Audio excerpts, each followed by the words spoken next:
December 17, 1944, Philippine Sea. Engines roared beneath the storm-dark horizon. The air smelled of salt and oil, rain cutting through smoke that never seemed to clear.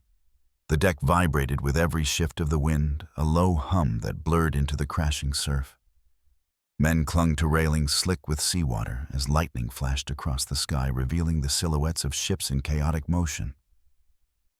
The fleet, once a symbol of power and order, now moved against the will of the sea itself. Radio operators strained to hear commands through static. Maintain formation. Hold heading south by east. The message broke, distorted by interference, swallowed by wind. Officers shouted above the storm, their words lost to thunder. Sailors secured planes to decks already awash in seawater, each wave hammering metal with deafening rhythm. One diary would later record, "The sky went white, then black. We could not tell sea from air." The ship shuddered like a living thing. From the destroyers to the carriers, confusion spread as rapidly as the storm itself. Instruments failed, compasses spun. The Typhoon was no longer weather. It was an enemy without flag or formation. The wind struck broadside and steel groaned under the strain. Below-deck engineers reported engines overheating from saltwater intake.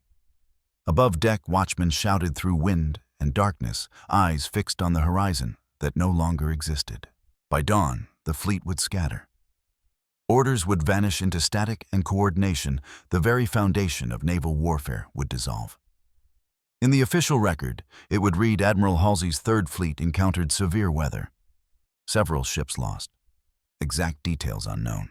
But for the men who lived it, it was no mystery, only chaos. This was not a battle fought with torpedoes or fire. This was the night the ocean turned against them.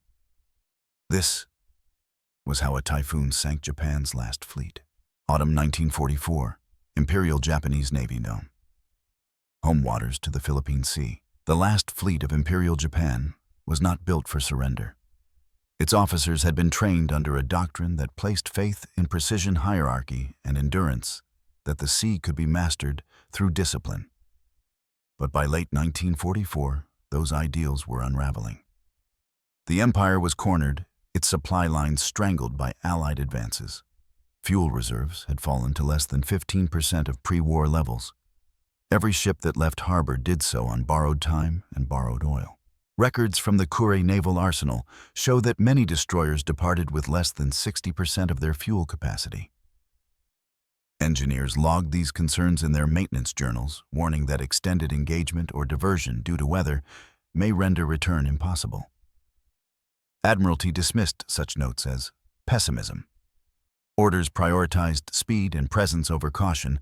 The fleet was to remain a symbol, even as its engines ran dry. In October, after the losses at Leyte Gulf, the surviving elements of Admiral Halsey's Third Fleet American pursued remnants of Japan's naval strength across the Pacific. Japanese command believed another strike was imminent, one that might target their remaining supply convoys near the Philippines. To counter this, Admiral Ozawa's carriers and escort vessels were ordered to reposition, a desperate maneuver meant to project power, not to fight. Their mission be seen to buy time for evacuation and reorganization. The weather, however, was already turning. Meteorological data later reconstructed from wartime logs indicates that low-pressure systems had begun forming east of Luzon by December 14th. The Imperial Navy's Weather Division noted heavy swells and unsteady barometric pressure, but no formal typhoon warning was issued. The fleet's barometers, outdated and inconsistent across ships, reported readings as low as 29.1 inches. The pattern went unnoticed amid the static of war reports and logistical confusion. Crews were exhausted. Training had deteriorated since early 1944 as fuel shortages limited exercises. New recruits were rushed through 6-week crash courses, replacing veterans lost in previous battles.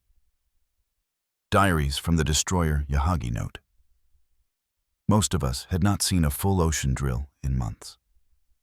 We drilled in theory, but the sea has no theory. Discipline remained, but experience did not.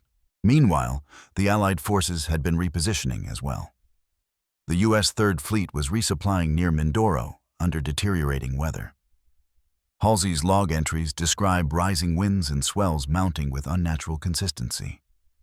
Yet with orders to maintain readiness for air operations, his carriers continued flight drills into December 17th. By all accounts, both fleets, one seeking power, the other pursuing it, were on converging courses with the storm. Naval historians later reconstructed the routes Ozawa's fleet moving southwest from Kure Halsey's force, pressing northwest from Leyte. Their paths would cross not in combat, but within the spiraling heart of Typhoon Cobra, a storm that would reach wind speeds exceeding 100 knots and waves higher than any naval deck. The irony lies in timing. Both commands misread the same signals, believing their greatest threat lay with each other, not with the sky.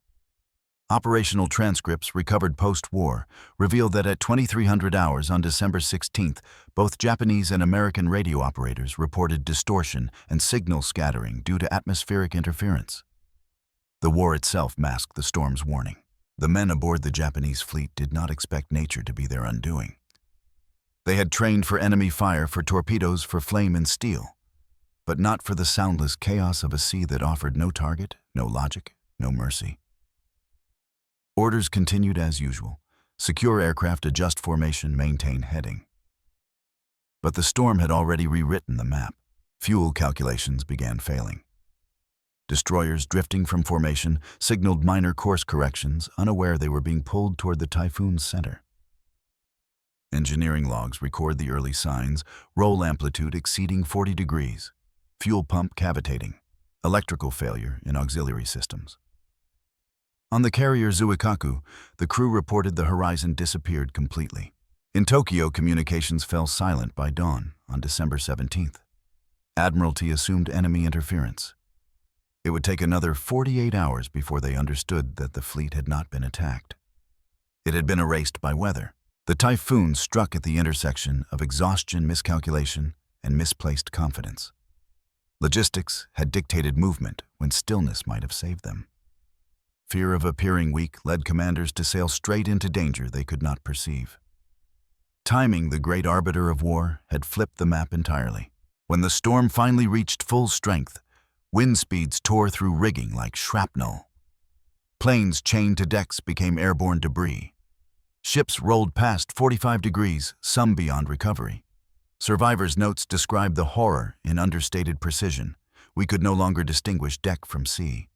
The ship became light, then heavy, as though lifted and dropped by invisible hands. This was the path into the storm, a chain of human decisions rooted in pride, exhaustion, and blindness to nature's scale. The records remain maintenance logs, radio transcripts, weather reports, each marking a moment when retreat was possible but never chosen. They believed the enemy was stronger. But timing, weather, and simple human oversight flipped the map, turning the sea itself into the final adversary. Late 1944. Kure Naval Base, Japan, training command logs, and fleet preparation records. By the final months of 1944, the Imperial Japanese Navy operated more on resolve than on resources. Archival training reports from Kure and Sasebo show a Navy running on fragments, ships repaired from salvage crews, assembled from conscripts with barely 6 months of service. The war had stretched thin, not only steel and fuel, but time itself. The doctrine of mastery over the sea had been reduced to routine maintenance, minimal drills, and the hope that discipline alone could hold the fleet together. Fuel was the first limitation that shaped training. Quartermaster logs indicate average consumption rates of 6,000 gallons per destroyer per day during exercises, an impossible figure when reserves fell to below 20% of capacity by November 1944. In response, Naval Command restricted maneuvers to harbor waters. Ships simulated fleet formations at reduced engine speeds, 10 knots instead of 24, conserving both oil and morale. Sailors trained on theoretical drills using chalk diagrams instead of waves. One officer summarized the situation succinctly in a maintenance note. "Our ships are strong in imagination, weak in motion." Discipline became the fleet's anchor. Training officers imposed strict routines that bordered on ritual. Each morning, crews cleaned decks and ran inspection drills, not because it improved performance, but because repetition preserved order. Diaries from petty officers describe these acts as a form of worship, a way to retain identity amid decay.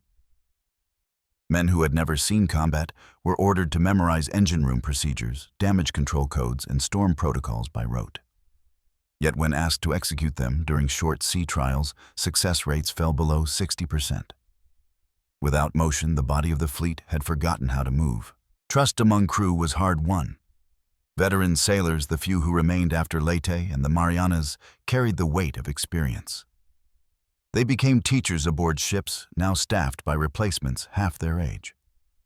The destroyer Nowaki's personnel logs show that 47% of her crew had been reassigned within 3 months, many from ground units or shore patrols. Training sessions ran 12 hours a day under flickering decklights. Notes from one engineering officer describe exhaustion setting in. We run drills through the night, men half awake, hands numb from cold. Yet still, they salute. Technical familiarization with the fleet systems was inconsistent. Radar and weather instruments were new, their manuals written in a blend of naval terminology and translated German. Misinterpretations were common. Some ships mounted barometers, calibrated in foreign units, reading pressure differentials incorrectly by as much as 0.3 inches of mercury. These discrepancies would later prove fatal during the Typhoon's approach. Training logs revealed that only 38% of weather officers passed competency evaluations in atmospheric interpretation by November 1944. Despite these shortcomings, there was no shortage of loyalty. Crews believed that the Empire still had purpose, even if its weapons were weary. Morale reports show that 82% of enlisted men expressed confidence in their commanding officers, though fewer than half believed the war could be won. "We sail because it is duty," one sailor wrote, "not because we expect to return." Duty had replaced hope as the unifying doctrine. Fleet maintenance ran parallel to human endurance. Engineers fought against corrosion, saltwater damage, and shortages of spare parts. Shipyard records list 800 man-hours per vessel devoted to emergency repairs between October and December, patchwork work under pressure. The engines of several destroyers were cannibalized to keep others functional. Notes from the Kure arsenal mention 6 vessels docked, only 4 operational efficiency at 67%. Commanders pushed forward regardless, confident that the fleet's spirit could compensate for material loss. Lessons were learned but seldom applied. After the loss of multiple ships to mechanical failure in autumn exercises, maintenance schedules were revised. Lubrication frequency increased. Ballast systems were reinforced and storm drills reintroduced. Yet these adjustments came too late. Many sailors had never seen heavy seas, and those who had were haunted by earlier defeats. One gunnery officer recalled, "We trained against ghosts' ships. We no longer had victories. We no longer remembered." Preparation for departure in December was frantic. Supplies were rationed with mathematical precision. Each ship received fuel calculated for 200 nautical miles, just enough for the intended maneuver and return, assuming calm seas. Emergency stores were limited to 2 days of fresh water per man. Ammunition loading was secondary. Survival depended not on shells, but on engines and endurance. Still, command proceeded with conviction. Crews inspected tie-downs for aircraft, reinforced hatches, and sealed bulkheads. They performed these tasks with mechanical rhythm, unaware that the danger would not come from battle, but from the very elements they were trained to defy. A petty officer aboard the light carrier Chiyoda wrote, "We are told to fear the enemy, not the sky, but the sky has no mercy." By the time the fleet set course southward, the seeds of failure were already sown in misread barometers, strained engines, and exhausted crews who mistook obedience for readiness.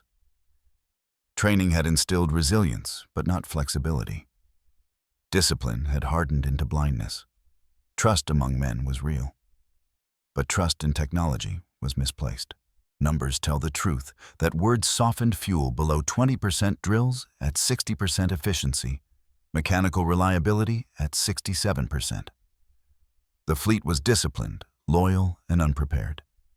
Every report, every inspection, every false assurance built toward a single conclusion: That in the coming storm, skill and structure would meet something beyond doctrine, beyond training, beyond control.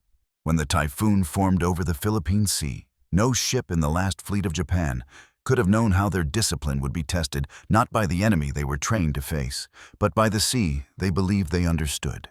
December 17, 1944, Philippine Sea, 0600 hours.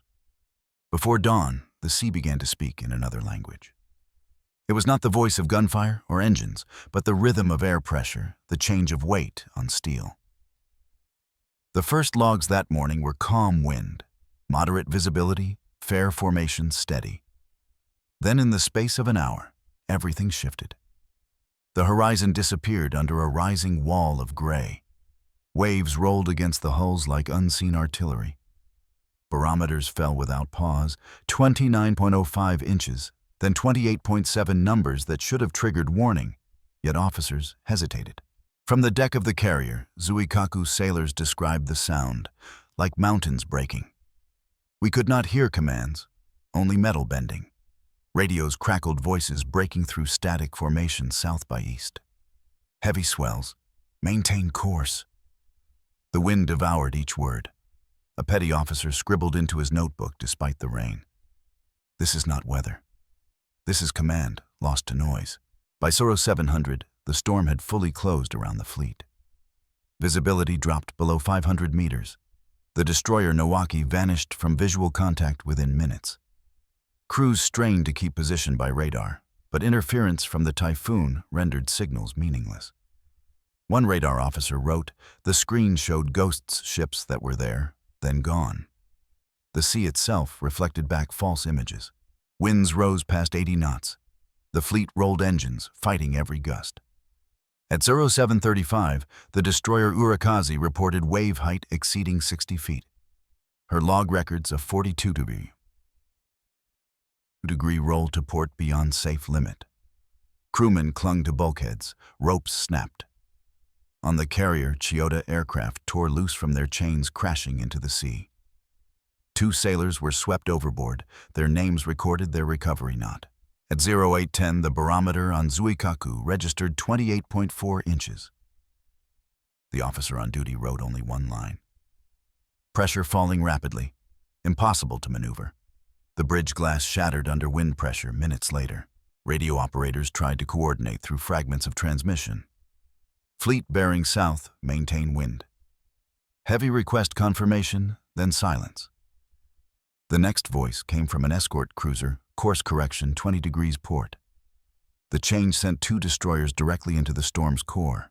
The first capsizing occurred before our 900.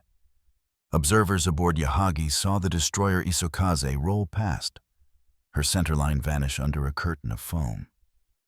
No explosion, no fire, just the slow disappearance of steel. The ship's last transmission, power loss. Port engine flooded, attempting correction. Nothing followed. Rain turned solid. The air felt heavy, wet enough to drown breath. Men tied themselves to railings with cable wire. Each new wave brought debris, crates, fuel drums, lifeboats tumbling like dice across decks. Engines screamed as screws lifted out of the water, then slammed back into it. The strain registered in decibels vibrations, shaking instruments off their mounts. Below-deck engineers logged failures in sequence. On Urakazi, auxiliary pump intake jammed. Flooding compartment B4, power down 30%. On Chiyoda, electrical fire, midsection extinguished manually, hull flexing audible. The destroyer Hamikaze sent its final report. Rudder unresponsive. Rolling 45 degrees, request immediate support. Support was impossible. The nearest ship was 2 miles away, unseen, unheard. By 1,000 hours, formation no longer existed. The fleet had scattered across a 50-mile radius. The storm's rotation pulled ships apart like string. Commanders aboard Zuikaku and Yahagi tried to re-establish contact through Morse code. The replies came delayed, broken by interference. One message read, "Cannot hold bearing. Wind 100 knots. Fuel consumption extreme. Fuel the unseen enemy." Engines fighting the storm burned 40% of total reserves in 12 hours. Many destroyers carried only 6,000 gallons left, barely enough for a day at reduced speed. The arithmetic of survival turned bleak. A senior engineer wrote, "At current consumption, half the fleet will stall by nightfall." At 10:30, the Typhoon struck with full force. Barometric pressure dropped to 27.6 inches. The world inverted rain, horizontal sky, invisible sea and air, indistinguishable. Lightning illuminated ships one by one. A flash of hull, a burst of spray, then nothing. Crews could not see the horizon. Compasses spun without pattern. "We have no direction," one captain wrote, "only motion." At 1100, the carrier Chiyoda rolled 48 degrees to port, recovered, then rolled again. Loose aircraft slid across the deck, tearing through safety nets. A single plane struck the conning tower, recorded as impact damage to radar mast, structural fracture. 3 men were killed instantly. Another was swept overboard trying to cut a rope. His final act recorded, secured cable before fall. Communication fragments continued through the storm. Ship disabled, course unknown, wind direction rotating clockwise. Some officers believed they had escaped the Typhoon's eye. Others realized they were inside it. The confusion spread faster than the wind. By 1300 hours, the fleet's situation was desperate. 8 ships were confirmed lost or adrift. The destroyer Nawaki's engines failed completely. Fuel pump cavitating. Turbine flooded. Its final note ended mid-sentence. On Zuikaku, engineers reported water in lower decks, despite sealed bulkheads. The crew fought to pump it out by hand, 8 hours of manual labor recorded in the log. On the carrier, Yahagi officers attempted to chart position by dead reckoning, estimating drift speed at 5 knots per hour northeast. But with no visible landmarks and instruments unreliable, every calculation was guesswork. A note from the navigation officer reads, "We sail blind." Survival measured not in miles, but in minutes. Even the sky conspired to disorient. Rain mixed with sea spray created a false horizon. Ships rolled more violently as helmsmen misjudged angles. One destroyer reported a 58-degree list, recovering only after a ballast dump. Another never recovered.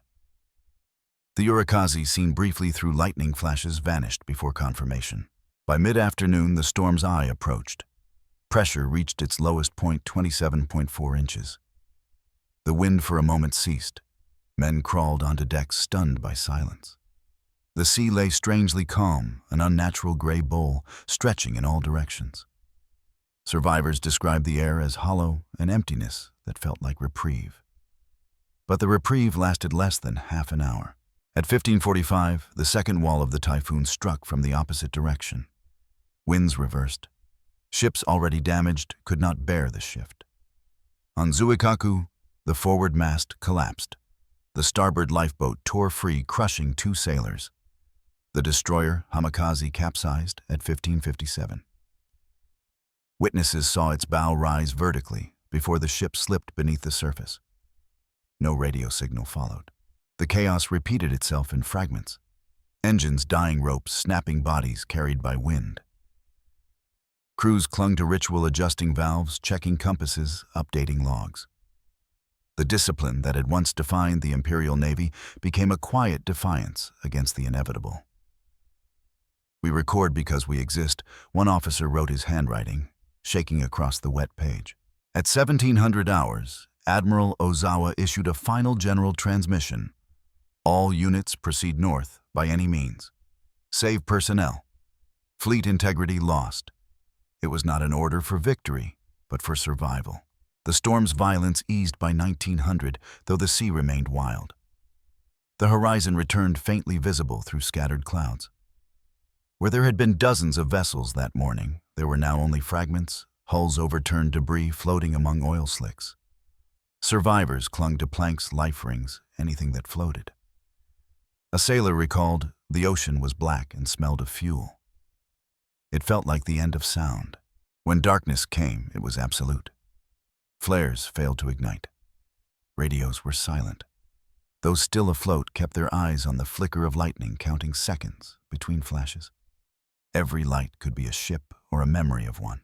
By dawn of December 18th, the Typhoon had passed.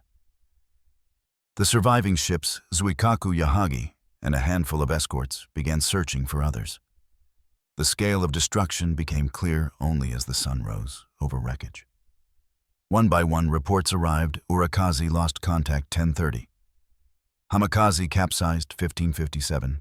Nowaki missing, presumed sunk. By the end of the search, 9 ships confirmed lost, more than 200 men, dead or missing. The numbers were cold precise, the kind history prefers. But the logs tell another story of men who fought not an enemy, but the absence of one. Radio transcripts recovered after the storm end, with a line sent at 19:21 hours from Yahagi Sea clearing. No ships visible, awaiting new orders.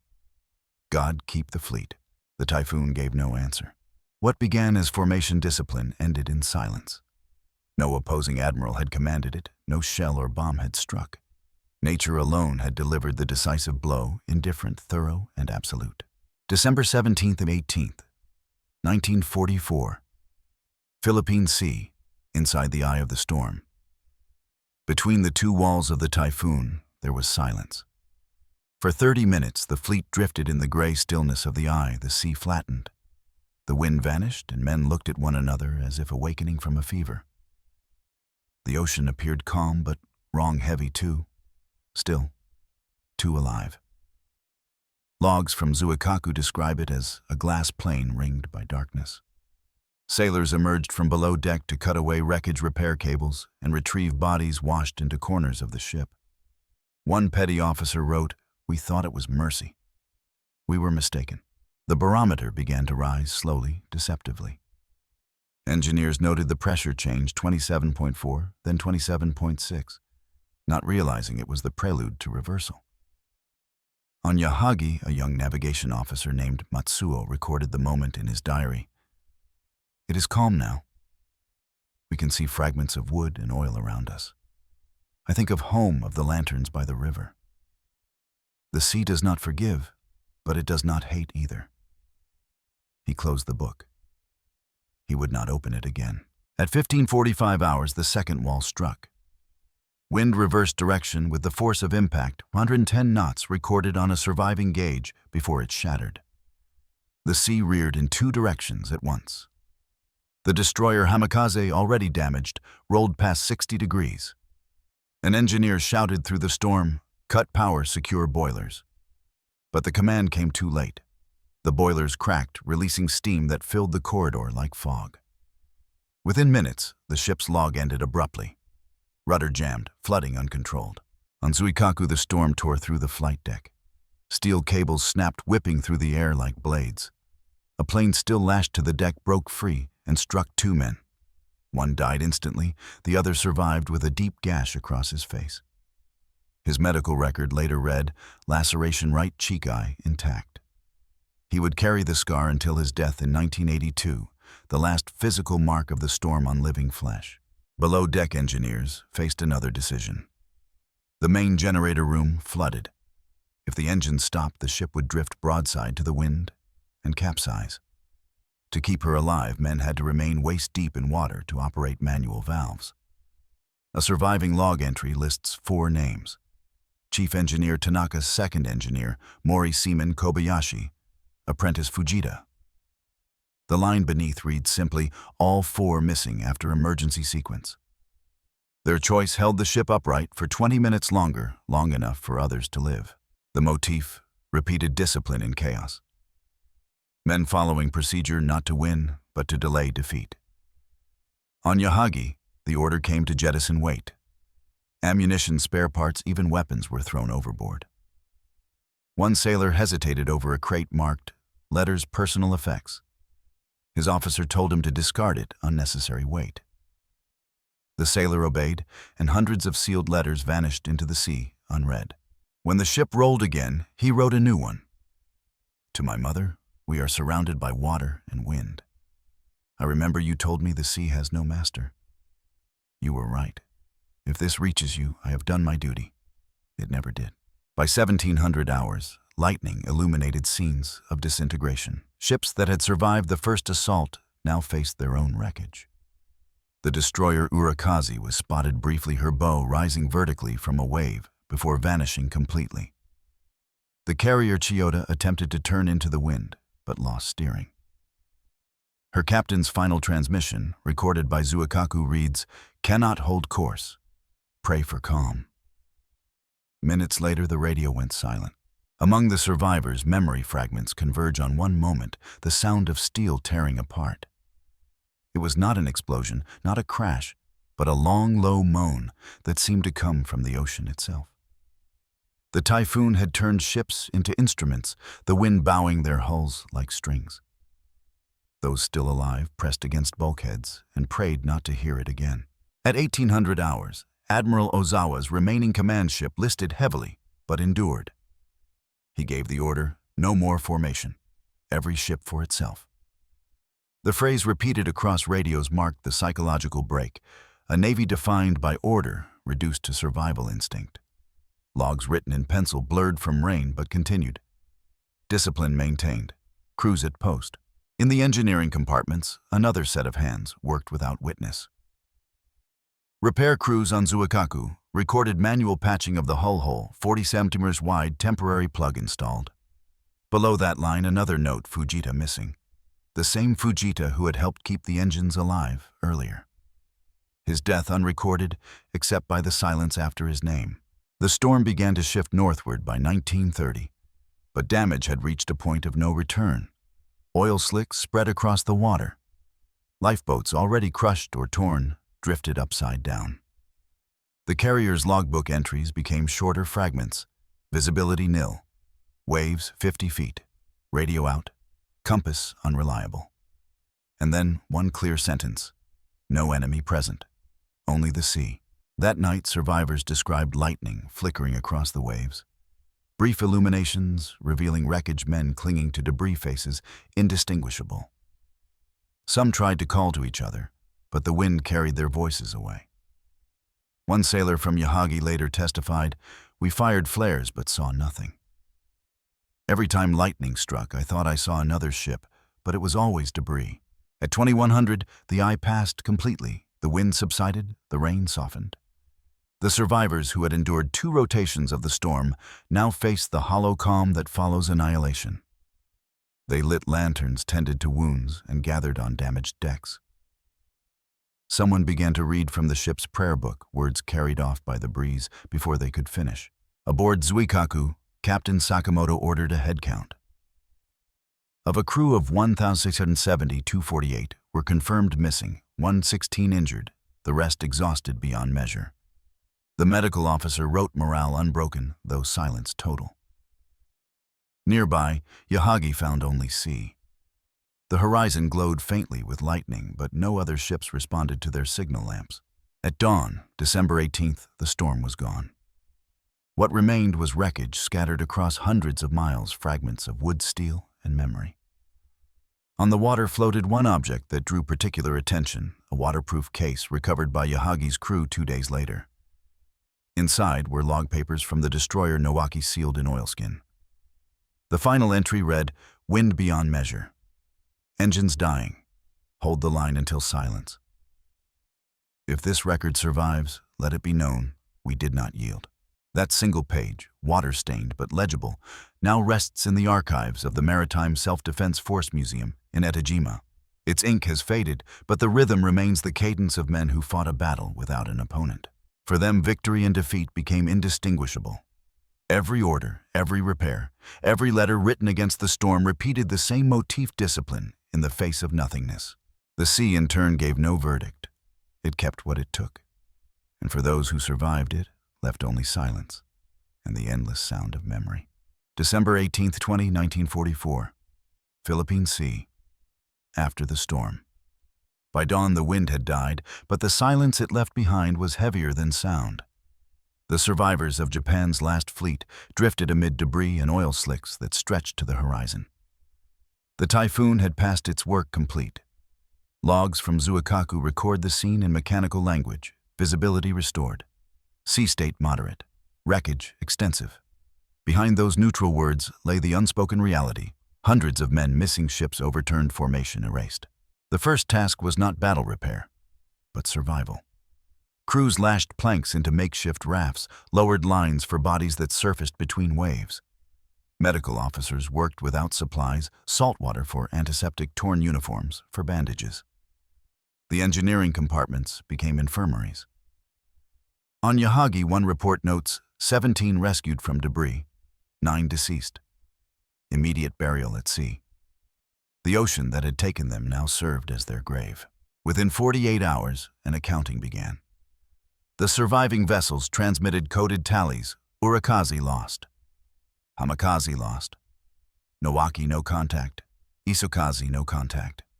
By the end of December 18th, 9 ships were confirmed gone, 3 more adrift beyond rescue. Official estimates placed human losses at 1,200 to 1,300. Mechanical reports list fuel reserves under 10%, boiler systems damaged in 70% of surviving ships, and communication capacity reduced to 1 functioning transmitter per fleet section. The Naval Command in Tokyo received these numbers with disbelief. Early intelligence had suggested an encounter with the American Third Fleet, not annihilation by weather. The Emperor's staff requested clarification. Was the fleet engaged? The reply came simple, without embellishment: no engagement. Total loss due to natural causes. In the days that followed, repair became ritual. Surviving crews cleaned decks covered in salt residue, patched holes with salvaged steel, restored order as best they could. On Zuikaku, engineers logged 83 man-hours of continuous repair to restore engine function. The entry concludes, systems stabilized. Crew performance excellent despite fatigue. But another note, written in smaller handwriting, betrays the human toll. No laughter heard. No conversation. Leadership lessons emerged slowly, pieced together from the silence of survivors. Officers realized that discipline had preserved cohesion but blinded initiative. Men obeyed when they might have questioned. Crews maintained formation when scattering could have saved lives. In his final post-war report, Admiral Ozawa wrote, "Our training was designed for combat, not chaos. We prepared for the enemy, not for the ocean. Luck and skill intertwined in strange proportion." Ships that happened to be a few miles outside the storm's eye survived with minor damage, while others closer to the center were lost within minutes. Some captains attributed survival to judgment, others to fate. One officer wrote, "The sea was impartial. It spared no man for bravery, punished none for fear." The aftermath forced the Imperial Navy to confront an uncomfortable truth: that control, the foundation of its doctrine, was an illusion. Charts, instruments, hierarchy all failed under conditions no human design could master. A weather report misread became a death sentence for over 1,000 trained men. For decades after, naval academies in Japan and the United States would study Typhoon Cobra as a case in humility, a reminder that nature observes no ranks. Within the surviving logs, traces of reflection appear between technical entries. On Yahagi, an officer wrote, "We are taught to respect the sea, yet every voyage begins as conquest." Perhaps this was our lesson. On Zuikaku, a seaman recorded his final night before returning to port. The decks are quiet. No one speaks of victory or defeat. We look at the horizon and see only the line where light ends. The fleet's return to Japan was slow, fragmented. Ships limped home at 10 knots, conserving the last of their fuel. They entered Kure Harbor one by one, engines coughing, decks scarred. Onshore observers mistook them for wrecks. Maintenance crews met them with silence. There were no celebrations, no speeches. Just the scrape of anchors and the hiss of cooling steel. Within months, the war itself would end, and the storm's story would fade beneath larger defeats. But for those who survived, it remained the moment when war revealed its smallest truth, that all strategy collapses before the indifferent scale of nature. Archival analysis, decades later, confirmed what they already knew, that a drop of 2.1 inches in barometric pressure corresponded directly to the sequence of losses. That ships with less than 60% fuel were unable to counter the wind. That human error in reading weather instruments magnified the disaster. Numbers precise and final. Yet behind each number, a face, when asked years later why the event mattered.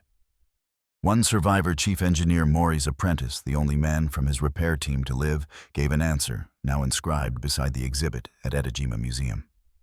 Because the sea taught us what the enemy could not, that courage without understanding is surrender to chance. That single line resolves the thesis of the storm. It mattered because it stripped war of its illusions, revealing in one night of wind and water the limit of command, the fragility of machines, and the unmeasured cost of obedience. Post-war reflection, naval doctrine, and memory, 1945 to present. When the war ended 8 months later, few spoke of the Typhoon. Japan was in ruins, its cities burned, its fleets sunk by both man and nature. Yet among the surviving officers, the storm lingered not as a myth, but as a record. In the years that followed, it would become a quiet lesson in every naval academy that studied the Pacific War. The day a fleet undefeated in battle was undone by weather alone. In post-war analysis, both Japan and the United States examined the event independently. American reports labeled it Typhoon Cobra.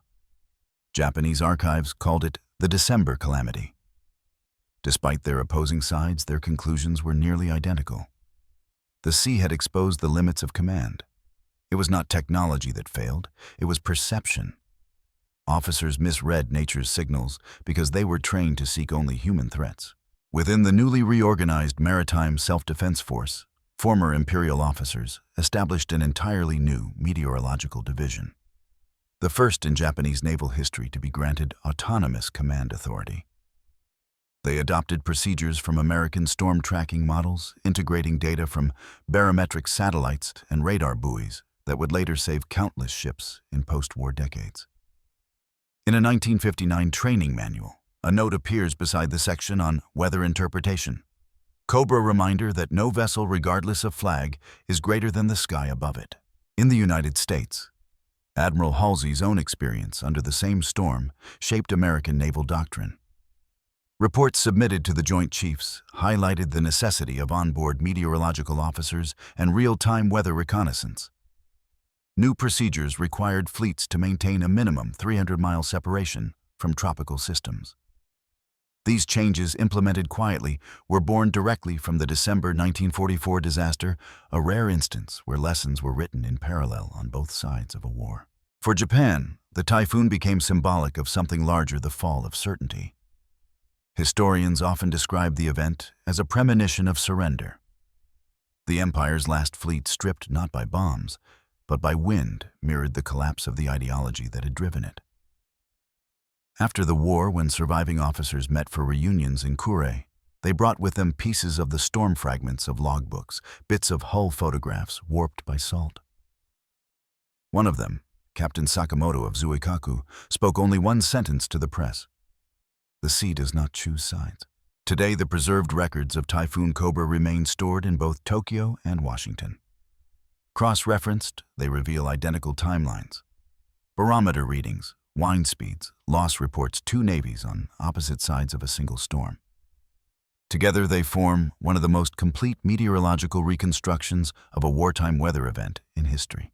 Why it matters now is simple. In an era defined by control satellites, models, predictions, the story stands as a reminder that knowledge does not equal mastery. The storm humbled the most advanced fleets of its age and taught generations that leadership must begin with listening not to orders, but to conditions beyond command.